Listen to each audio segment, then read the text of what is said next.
lainnya, Saudara, Menteri Keuangan Purbaya Yudi Sadewa merespons soal rupiah yang ambles mendekati level psikologis Rp17.000 per dolar Amerika Serikat. Purbaya menepis anjloknya nilai tukar rupiah akibat respons negatif pasar terhadap isu Wamenkyu Thomas Jiwandono yang dicalonkan sebagai Deputi Gubernur BI. Menurut Purbaya, pergerakan rupiah bergantung pada fundamental ekonomi.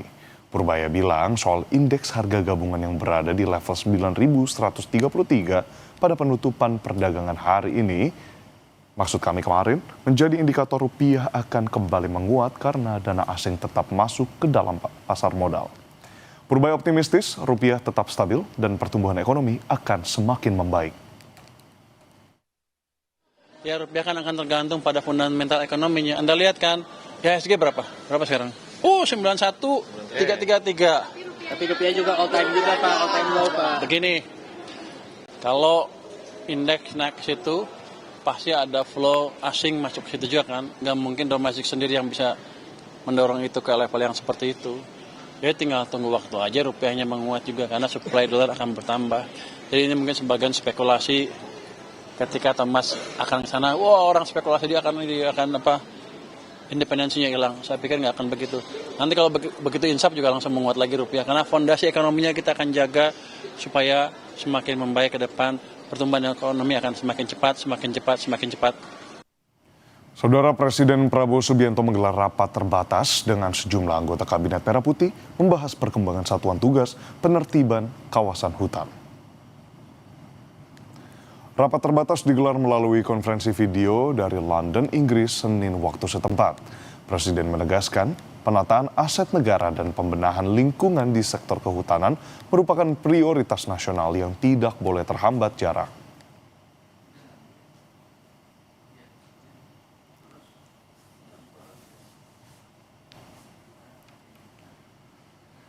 Mahkamah Konstitusi menolak permohonan uji materi yang meminta kewajiban autentikasi faktual ijazah calon presiden dan calon wakil presiden. Ketua MK Soehartoyo menyatakan permohonan yang diajukan Bonatua Silalahi tidak dapat diterima. Wakil Ketua MK Saldi Isra dalam pertimbangannya menyebut permohonan yang diajukan Bonatua dinilai tidak jelas atau kabur.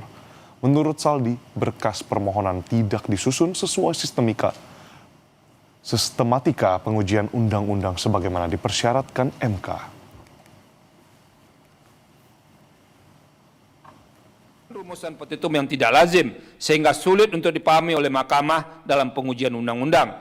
Bahwa berdasarkan fakta-fakta di atas menurut Mahkamah, terdapat ketidakcermatan dalam menyusun permohonan aku yang menyebabkan ketidakjelasan dan ketidaksesuaian uraian dalam bagian alasan permohonan atau posita dan hal-hal yang dimohonkan atau petitum sebagaimana diatur dalam pasal 30 huruf A dan pasal 31 ayat 1 Undang-Undang Mahkamah Konstitusi serta pasal 10 ayat 3 dan pasal 36 ayat 1 PMK 7 2025.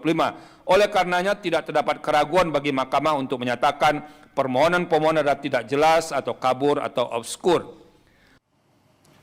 Sebelumnya, Bonatua Silalahi melakukan gugatan sengketa informasi terkait keterbukaan ijazah Presiden ke-7 RI Joko Widodo dengan tergugat KPU RI.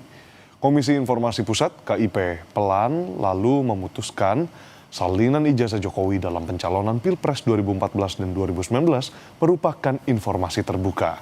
Karena itu, KIP memerintahkan KPU memberi informasi terbuka terkait ijazah Jokowi kepada pemohon, yaitu Bonatua Silalahi.